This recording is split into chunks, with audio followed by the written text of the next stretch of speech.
अस्सलाम वालेकुम नाज़रीन, प्रोग्राम दी मिरर सागर आऊं आहियां अवां जी मेज़बान रोशनी मेमन।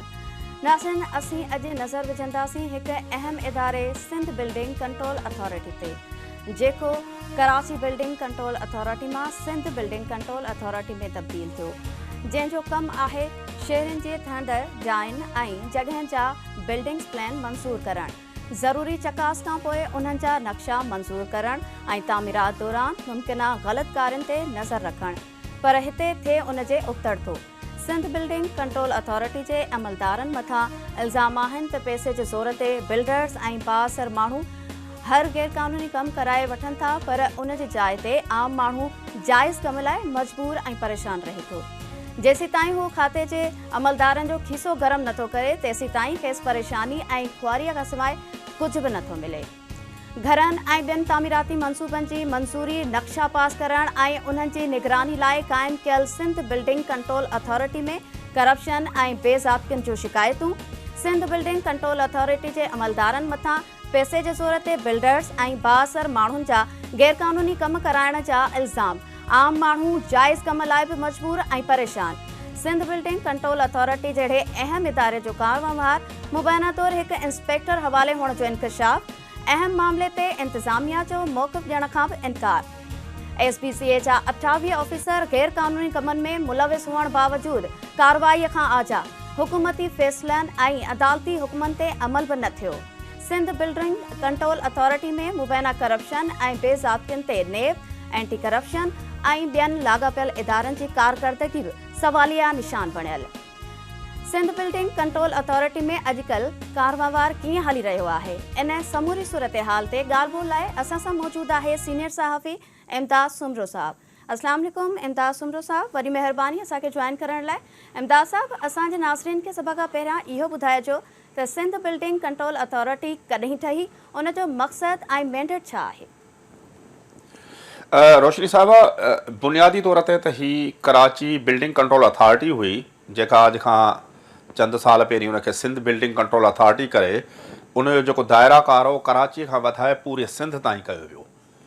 पर ही हिकिड़ो एतिरो त अहम खातो आहे जेको जीअं तव्हां पंहिंजे इंट्रो में ॿुधायो त शहरनि जा बिल्डिंग प्लान मंज़ूर करणु, उनजी इमारतुनि जा नक्शा, उन्हनि जा लेआउट प्लान मंज़ूर करणु, बिल्डर्स जेके कमु कनि था, वॾे पैमाने ते जेके बिल्डिंगूं ठाहिनि था, बंगला ठाहिनि था या जेके हाई राइज़ बिल्डिंग्स ठाहिनि था, उन्हनि जे सॼे मामलनि जी हीअ हिकिड़ी सुपरवाइज़री बॉडी ऐं रेगुलेटरी अथॉरिटी आहे, जंहिंजो नालो आहे सिंध बिल्डिंग कंट्रोल अथॉरिटी।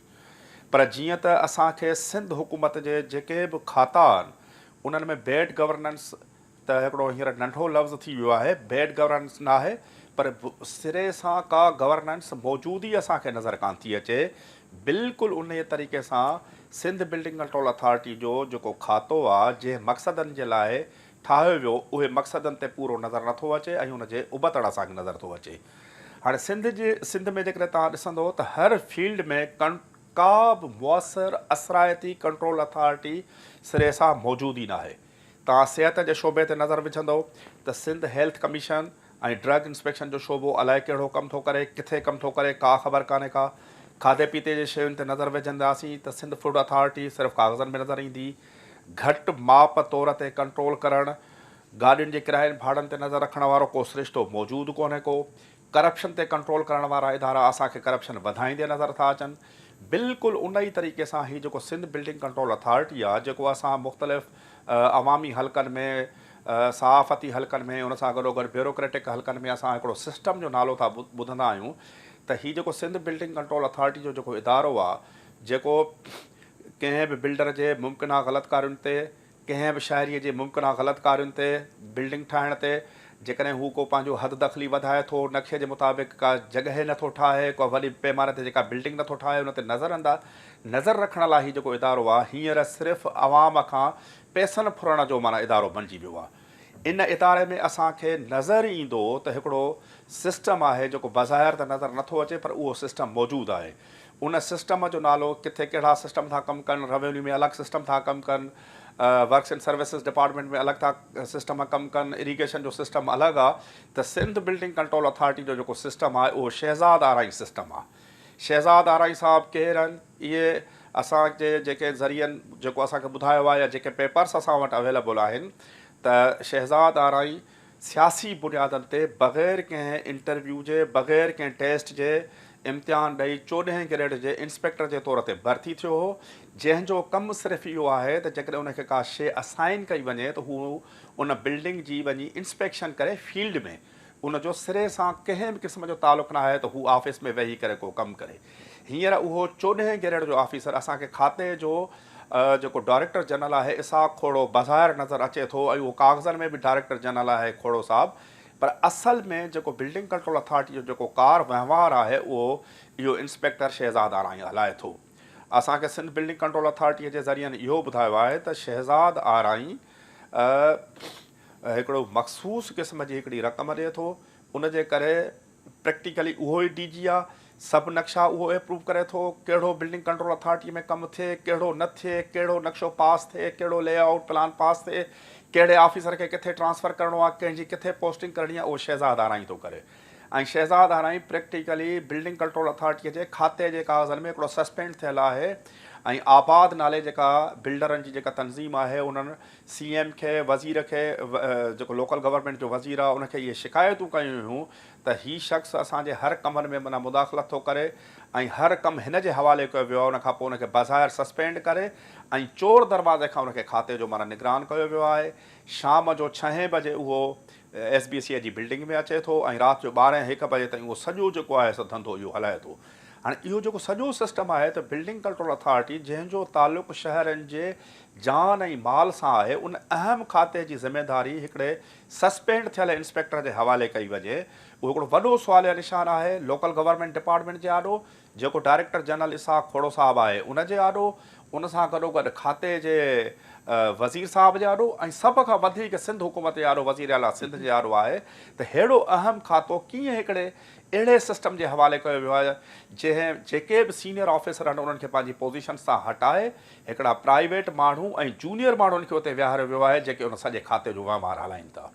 जी अच्छा इमदाद साहब, असांजे नाज़रीन खे इहो बि आगाह कजो त सिंध बिल्डिंग कंट्रोल अथॉरिटी में बदिलियुनि ऐं मुक़ररनि जो तरीक़ेकार छा आहे ऐं उहे कीअं थियनि थियूं? बिल्डिंग कंट्रोल अथॉरिटी जीअं KBCA मां SBCA ठहियो, जंहिंखे असां सिंध बिल्डिंग कंट्रोल अथॉरिटी जंहिंखे असां मुख़्तसर तौर ते SBCA चऊं था, त हिन में को बदिलियुनि जो मुक़ररनि जो तरक़ियुनि जो को बि मैकेनिज़म कोन्हे, को बि सर्विस रूल्स मौजूदु ई कान्हनि के। बिल्कुलु इन ई तरीक़े सां जीअं लोकल गवर्नमेंट डिपार्टमेंट जे अंडर में जेके बि खाता आहिनि उहे इहे ई खाता आहिनि, हिकिड़ियूं आज़ादु हिकिड़ियूं जागीरूं आहिनि। तव्हां 7 डेवलपमेंट अथॉरिटीअ ते नज़र विझंदव, तव्हां लियारी डेवलपमेंट अथॉरिटीअ ते, तव्हां मलीर डेवलपमेंट अथॉरिटी, उते को न को साहब तव्हांखे वेठल नज़र ईंदो जेको उन खाते जो मुकमल अच्छे कार्य जो मालिक हूंदो। हिननि जी जेके पघारूं आहिनि, हिननि जूं जेके मुलाज़िमनि जूं या ऑफिसरनि जूं जेके पघारूं थियूं थियनि उहे बैंक जे ज़रिए या अकाउंटेंट जनरल ऑफिस जे ज़रिए कोन थियूं थियनि। इते मुक़ररियूं कीअं थियूं थियनि, मुकमल तौर ते सियासी सिफ़ारिशी बुनियादनि ते हिकिड़ा नाहल क़िस्म जा अक्सीरियत सुठा ऑफिसर बि आहिनि, पर अक्सीरियत सियासी बुनियादनि ते आहे जेका उहे मुक़ररु थिए थी। उन खां पोइ उन खाते खे बिल्कुलु हिकिड़े बादशाहत ऐं शहनशाहत वारे अंदाज़ में हलायो थो वञे। बिल्डिंग कंट्रोल अथॉरिटी में हिन महिल ताईं जेके बि मुक़ररियूं थियूं आहिनि उहे सभु जूं सभु कंहिं बि न उन्हनि जो कॾहिं को टेस्ट थी आहे, न कॾहिं उनजो इंटरव्यू थियो आहे, न सिंध पब्लिक सर्विस कमीशन जे थ्रू या ॿी के टेस्टिंग सर्विस जे ज़रिए उन्हनि खातनि जा इंटरव्यू थिया आहिनि। 4 माण्हू हुन जा रखियल आहिनि, 4 माण्हू हुन जा रखियल आहिनि। हिन खां अॻु में हिकिड़ो काका साहब हूंदो जेको बिल्डिंग कंट्रोल अथॉरिटीअ जे अच्छे ई कार्य जो मालिक हूंदो। उन हिन बिल्डिंग कंट्रोल अथॉरिटीअ जे ज़रिए हिन ख़ुशूसी तौर ते कराची शहर, उन खां पोइ कराची खां अलावा सिंध जा जेके ॿिया जेके बि शहर आहिनि उन में तमामु घणे वॾे पैमाने ते रिश्वत में उहो माण्हू मुलविस हो, जंहिं ते तमामु घणा दर्जन जॾहिं केस क़ाइमु थिया त हू पंहिंजे नाजाइज़ कमायल पैसनि सां गॾोगॾु कैनेडा में शिफ्ट थी वियो आहे। उते हींअर मल्टी बिलियनर आहे। उहो पैसो अवाम जो पैसो हो, तव्हांजो असांजो हिन मुल्क जे हिन वतन जे हिन सिंध जे अवाम जो पैसो हो। ऐं बिल्कुलु न त काका मंसूर काका जे तिर्ज़ ते हींअर शहज़ाद आराई साहब उन सिंध बिल्डिंग कंट्रोल अथॉरिटी जे खाते खे अहिड़े बेरहम अंदाज़ में हिकिड़े शहनशाहत वारे अंदाज़ में हलाए थो। माना को बि ट्रांसफ़र पोस्टिंग जो माना हिते तरीक़ेकार कोन्हे को का बि जेका असां हिन में जेका मुक़ररी थी थिए उहा बि सियासी बुनियादनि ते थी थिए। न कॾहिं असां बिल्डिंग कंट्रोल अथॉरिटी जो इश्तिहार पढ़ियो आहे त हीअ जॻहियूं ख़ाली आहिनि, हुन लाइ हीअ अप्लाई कंदा, हीअ कॉम्पिटेटिव प्रोसेस थींदो। इलाही लाइक़ु नौजवान वेठा आहिनि जेके माठ करे ख़ामोशी सां वेठा आहिनि, पंहिंजी ज़िंदगीअ जा ॾींहं पूरा करे रहिया आहिनि। उन्हनि खे को बि बराबरी जो मौक़ो न आहे। हिते टोटली जेका ट्रांसफ़र आहे, पोस्टिंग आहे, मुक़ररी आहे, अपॉइंटमेंट आहे, सभु जो सभु सियासी बुनियादनि ते आहिनि। जी अच्छा इमदाद साहब, सिंध बिल्डिंग कंट्रोल अथॉरिटी में ग़लति कारियुनि ऐं करप्ट प्रैक्टिस में मुलविस ॼाणायल कहिड़नि 28 ऑफिसर्स खे अथॉरिटी मां निकाली ॾियण जो फ़ैसिलो कयो वियो आहे? रोशनी साहिबा, ही 28 ऑफिसरनि डायरेक्टर खां वठी हेठी लेवल ते असिस्टेंट डायरेक्टर ऐं इंस्पेक्टर लेवल जा 28 ऑफिसर आहिनि, जिन जूं तमामु घणियूं शिकायतूं थियूं त ही तमामु वॾे पैमाने ते रिश्वत सतानीअ में ऐं इलीगल प्रैक्टिसिस में, ग़लति कारणनि में, शहरियुनि खे तंग करण में ही माण्हू मुलविस आहिनि। उनखां पोइ उन्हनि ते इंक्वायरी थी, इंक्वायरी पंहिंजूं फाइंडिंग्स ॾिनियूं। उन्हनि 28 ऑफिसरनि मां 9 ऑफिसरनि लाइ फाइंडिंग आई त हिननि खे मेजर पेनल्टी, माना कि हुननि खे नौकरीअ खां हमेशह लाइ ख़ारिज कयो वञे, ऐं बक़ाया जेके आहिनि उन्हनि खे घटि दर्जे जूं सज़ाऊं तजवीज़ कयल हुयूं। उनखां पोइ उहे ऑफिसर हाई कोर्ट में विया। हाई कोर्ट सिंध गवर्नमेंट खे इहा डायरेक्शन्स ॾिनी, चीफ सेक्रेटरी खे इहा डायरेक्शन ॾिनी त इन्हनि ऑफिसरनि जी हिकु दफ़ो ॿीहर इंक्वायरी कई वञे। उनखां पोइ 4 रुकनी सिंध हुकूमत जी हिकिड़ी आला सतही इन्वेस्टिगेशन इंक्वायरी कमेटी मुक़ररु कई वई, जंहिं इंक्वायरी कमेटीअ पंहिंजूं फाइंडिंग्स सिंध हुकूमत खे जमा करायूं आहिनि। उनखे बि 2-3 महीना गुज़री चुका आहिनि, जिन में इन्हनि ऑफिसरनि लाइ उहा साॻियूं माना सख़्तु सज़ाऊं तजवीज़ थियल आहिनि। पर हिन महिल ताईं सियासी बुनियादनि ते उन्हनि ऑफिसरनि खे बचायो थो वञे। उन में सिंध बिल्डिंग कंट्रोल अथॉरिटी जो खातो, उनजो DG, सेक्रेटरी लोकल गवर्नमेंट ऐं मिनिस्टर ऑफिस जे लाइ असांखे ज़रिया ॿुधाइनि था त उहे मुलविस आहिनि या उन्हनि जे इशारे ते हिन महिल ताईं उहे रुकावट बणियल आहिनि। ऐं इन्हनि जेके करप्ट डिक्लेयर्ड ऑफिसर आहिनि, जिन जूं 2 दफ़ा 3 दफ़ा तहक़ीक़ात थियल आहिनि त हिननि खे खाते मां निकाली ॾिनी वञे। इन्हनि तमामु घणी करप्शन कई आहे, पर हिन महिल ताईं उन इन्वेस्टिगेशन जेका इंक्वायरी जेका कमेटी आहे उनजे फ़ैसिलनि ते अमल कोन पियो थिए। इमदाद साहब, एतिरनि वॾियुनि कार्रवाइनि, इंक्वायरीज़ ऐं सिंध हाई कोर्ट जे हुकुम बावजूदि इन्हनि ऑफिसर्स खे आख़िर केरु बचाए रहियो आहे? ॾिसो, हिकिड़ो त असां वटि जेको थिए थो त जॾहिं इंक्वायरियूं मुकमल थियनि थियूं, तव्हांखे यादि हूंदो त नेब में जिन VR कराई 500-600 ऑफिसर हुआ, त उन्हनि सिंध गवर्नमेंट जो पैसो लुटियो हो न, सिंध जे अवाम जो पैसो लुटियो हो। उन्हनि VR करे जॾहिं नेब खे पैसा ॾिना, हिकिड़े ॾींहुं हिकु दफ़ो बि सिंध हुकूमत उन्हनि खां पुछो न त हीअ जेके पैसा तव्हां लुटिया ऐं उहे तव्हां पैसा जेके खुर्द-बुर्द कया ऐं उहे नेब खे वापसि कया, त सिंध हुकूमत जी त का ज़िमेदारी थिए थी त उन्हनि ऑफिसरनि खां पुछे ऐं उन्हनि खे डिपार्टमेंटल का सज़ा ॾिए। पर हिकिड़े बि ऑफिसर खां पुछो न वियो।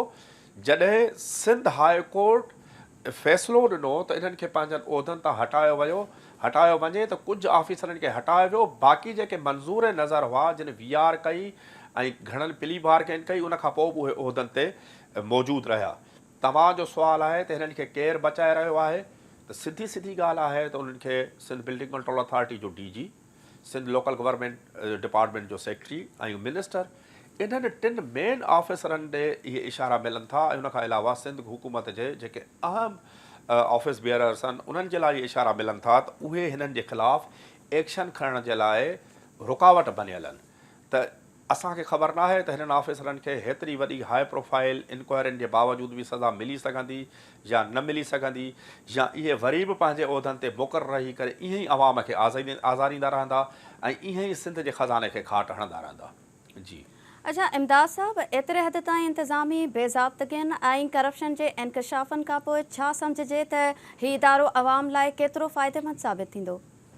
ॾिसो, बुनियादी तौर ते जेकॾहिं तव्हां पंहिंजे घर जो, मां पंहिंजे घर जो, या को बि आम शहरी पंहिंजे घर जे 120 गज़नि जो, 80 गज़नि जो या 100 गज़नि जो या 60 गज़नि जो जेकॾहिं नक्शो अप्रूव कराइणु वञे, त जेसिताईं हू उन एजेंट जे ज़रिए या सिंध बिल्डिंग कंट्रोल अथॉरिटी जे मुलाज़िमनि खे जेसिताईं उहे पैसा ॾेई रिश्वत न ॾिए, तेसिताईं उनखे एतिरा सुवाल उथारिया वेंदा जो हुनखे पंहिंजी ज़िंदगी ज़हर महसूसु थियणु लॻंदी। उन जी जॻह ते सवे एकड़, दर्जन एकड़ जी जेके आहिनि से हाउसिंग सोसाइटी रखंदड़ जेके वॾा बिल्डर आहिनि, जॾहिं उनजो खीसो गरम कनि था त उन्हनि जे केर बि उन्हनि जी का बि नज़रदारी नथो करे ऐं हू हर क़िस्म जो बिल्डिंग प्लान खे वायोलेट था कनि ऐं हर क़िस्म जूं नाजाइज़ी थो कनि ऐं उनजो अवल आख़िर जेका बि रिश्वत ॾियनि था उनजो असरु अवाम जे खीसे ते थो पए, आम माण्हूअ जे खीसे ते थो पवे। छो जो जीअं पाण चवंदा आहियूं त तिरनि जो तेल तिरनि मां ई निकिरे, त उहो बिल्डर अवाम मां ई कसरूं कढी हिननि ऑफिसरनि जा खीसा गरम करे थो।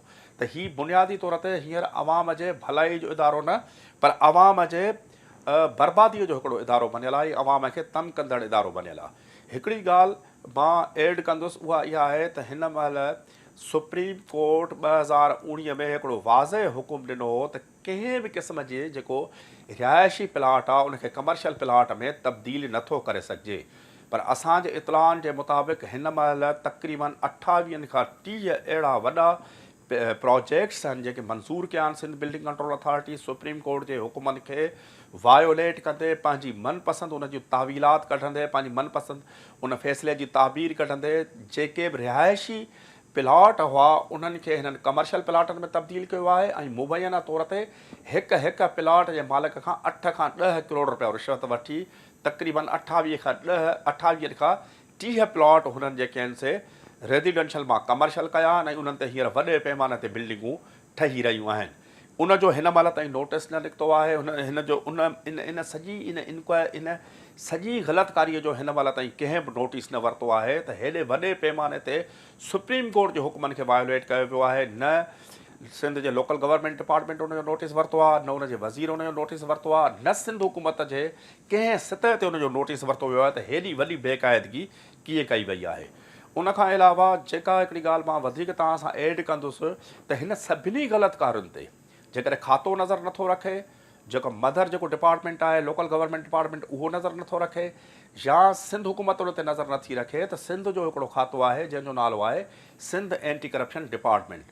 असांखे ज़रियनि बावसूक तरीक़े सां इहो ॿुधायो आहे त सिंध जो एंटी करप्शन डिपार्टमेंट खे सख़्तीअ सां मना थियल आहे त सिंध बिल्डिंग कंट्रोल अथॉरिटीअ जे कंहिं बि मामले जो नोटिस न आहे वठिणो। हू कहिड़ी बि ग़लतकारी था कनि, कहिड़ी बि हुनजी कंप्लेन आहे, उनजो महीनो हिकिड़ो फिक्स थियल आहे। जेको हिकिड़ो वकील साहबु आहे, जेको सिंध एंटी करप्शन डिपार्टमेंट जो जेको मुशीर साहबु आहे, जेके वज़ीर जा पावर मिलियल आहिनि, उनजो वेझो अज़ीज़ या वेझो माण्हू ॿुधायो थो वञे, उहो वज़ीर साहबु ऐं कराचीअ जे हिकिड़े ज़ोन जो डिप्टी डायरेक्टर आहे, उहे मिली करे सिंध बिल्डिंग कंट्रोल अथॉरिटी मां हिकिड़ो फिक्स 2-3 करोड़ रुपए जो भत्तो मुक़ररु थियल आहे। उनजे करे तव्हांखे न सॼे अरसे में सिंध एंटी करप्शन डिपार्टमेंट जे तरफ़ खां बिल्डिंग कंट्रोल अथॉरिटी ते का बि कार्रवाई नज़र न ईंदी। त हीउ उहो खातो आहे जंहिंजो माना फ़र्ज़ु आहे त हिन ते माना हिन जे करप्शन ते हिन जे ग़लतकारनि जा नज़र रखनि। त उहो खातो बि पंहिंजो माना हिसो वठी उहो ख़ामोश आहे। सिंध हुकूमत ख़ामोश आहे, सिंध जो लोकल गवर्नमेंट ख़ामोश आहे, इहे सभु इदारा ख़ामोश आहिनि, या उहे पंहिंजो हिसो वठी रहिया आहिनि। ऐं आज़ार में आहे त सिंध जो अवाम आहे, कराची जो अवाम आहे, ऐं असीं आहियूं ऐं तव्हां आहियूं, जंहिंजो केर बि हिन महिल ताईं नोटिस वठण लाइ तयारु न आहे। जी इम्तियाज़ साहब, आम माण्हू जो कमकार नथो थिए, जंहिं सबबि माण्हू परेशान बि थियनि था, अहिड़ो को फोरम आहे जिते इन हवाले सां इहा आवाज़ उथारे सघिजे? ॾिसो रोशनी साहिबा, हीअ प्योर सिंध हुकूमत जो डिपार्टमेंट आहे। अहिड़ो को बि असांखे फोरम नज़र नथो अचे। इलाही माण्हू आबाद नाले सां हिकिड़ी बिल्डर्स जी तंज़ीम आहे, उहे लोकल गवर्नमेंट डिपार्टमेंट जे खाते जे जेको वज़ीर आहे सैयद नासिर शाह साहबु उन ताईं पहुता, वज़ीर आला ताईं पहुता, सेक्रेटरी लोकल गवर्नमेंट ताईं पहुता, ऐं उन्हनि तमामु घणियूं शिकायतूं कयूं, पर उन्हनि जी शिकायतुनि जो को बि नतीजो कोन निकितो। वॾनि बिल्डरनि खे अनऑफिशियल तरीक़े सां इहो चयो वियो, तव्हां ख़ामोशी सां पंहिंजा कम करायो, पंहिंजा पैसा ॾियो ऐं कमु करायो। जेकॾहिं केर बि वधीक ॻाल्हाइण जी कोशिशि कंदो त असां हुननि जा जेके बि प्रोजेक्ट्स आहिनि उन्हनि खे असां डिस्टर्ब कंदासीं। आम माण्हूअ जी हिन पूरे सिंध हुकूमत जे वायुमंडल में हीअ त सिंध बिल्डिंग कंट्रोल अथॉरिटी आहे, पर कहिड़े बि खाते जे हवाले सां को बि अहिड़ो इदारो, का बि रेगुलेटरी अथॉरिटी, का बि सुपरवाइज़री इदारो मौजूदु ई न आहे जिते की आम माण्हूअ जी केरु शिकायत शिकवा या उन ॾुख सूर को ॿुधे। केर बि ॿुधण लाइ तयारु कान्हे का। जीअं मूं पहिरीं अर्ज़ु कयो त हिते बैड गवर्नेंस न आहे, हिते सिरे सां का बि गवर्नेंस मौजूदु ई न आहे। असां एंटी करप्शन जे किरदार ते ॻाल्हायोसीं त एंटी करप्शन जो ई इदारो आहे त जेकॾहिं मूंसां का ज़्यादती करे या मुंहिंजो केरु जाइज़ कमु न करे या मुंहिंजे जाइज़ कम लाइ जेकॾहिं को रिश्वत तलब करे त मां उते वञा, त उहो एंटी करप्शन डिपार्टमेंट जो दरवाज़ो बंदि थियल आहे। हिकिड़ी मख़सूस रक़म आहे जेका मुबैना तौर ते ॿुधायो थो वञे त खाते जो वज़ीर जे खाते जो जेको मुशीर आहे, जेके वज़ीर जो दर्जो आहे, मुंगुल ख़ान महर हुनजो नालो आहे, पीपल्स पार्टी जो अॻवान आहे, ऐं इन ते बि जेकॾहिं असां ॻाल्हाईंदासीं त हिन हिन हिन डिपार्टमेंट जो एंटी करप्शन जो को वज़ीर मुक़ररु ई नथो थी सघे। इहा मुक़ररी बि ग़ैर क़ानूनी आहे, पर उनखे हटी करे बि जेकॾहिं उहा मुक़ररी आहे त उहो वज़ीर मुशीर साहिबु, उनजो हिकिड़ो अज़ीज़ आहे वकील साहिबु, ऐं कराची ज़ोन जो हिकिड़ो डिप्टी डायरेक्टर। इहा हिकिड़ी चेन ठहियलु आहे। उतां हिकिड़ो मख़सूसु 2-2.5 करोड़ रुपए जी रक़म हर महीने बिल्डिंग कंट्रोल अथॉरिटी मां उन्हनि ताईं पहुचे थी, ऐं बिल्डिंग कंट्रोल अथॉरिटी जो साॻियो कारवां वारा आहे, उनखे केर बि पुछण लाइ तयारु कोन्हे। ऐं शहज़ाद आराइंग सिस्टम वॾे पैमाने ते उते हले पियो, ऐं उहो ई सॼो सिस्टम असांखे हलाईंदे नज़र अचे थो। अच्छा इमदाद साहब, अवां वटि अहिड़ी का मालूमात हुजे हिन वक़्तु सिंध बिल्डिंग कंट्रोल अथॉरिटी जे हवाले सां नेब वटि एंटी करप्शन वटि का केसिस जांच का हलंदड़ हुजे? नेब वटि बिल्डिंग कंट्रोल अथॉरिटी जा तमामु घणा केसिस हलंदड़ आहिनि, पर नेब सां बिल्डिंग कंट्रोल अथॉरिटी का ताउन नथी करे। केतिरा ई नोटिसिस असां वटि मौजूदु आहिनि जेके इन्हनि खे रिकॉर्ड ॾियण लाइ चयो वियो आहे, पर हीअ रिकॉर्ड फ़राहम नथा कनि। नेब सां हीअ ताउन करण जे लाइ तयारु कोन्हनि। ऐं मज़े जी ॻाल्हि इहा आहे त जॾहिं खां वठी नेब में अमेंडमेंट्स आयूं आहिनि, ऐं उनखां अलावा सिंध हुकूमत वफ़ाक़ी हुकूमत जी इतिहादी बनी आहे, त नेब जी जेका ग्रिप हुई सिंध हुकूमत जे मथां, या जेको हिकिड़ो डपु हो, या करप्ट कामोरनि में जेको डपु हो, करप्ट अनासरनि में जेको नेब जो जेको डपु ऐं ख़ौफ़ हो, प्रैक्टिकली नेब असरायतो कमु करे पई या न पई करे, उनखां हटी करे। पर हिकिड़ो ख़ौफ़ ज़रूरु हो त जेकॾहिं असां का ग़लति कमु कंदासीं त माण्हू नेब में वञी सघनि था, या नेब एक्शन में अची सघे थी।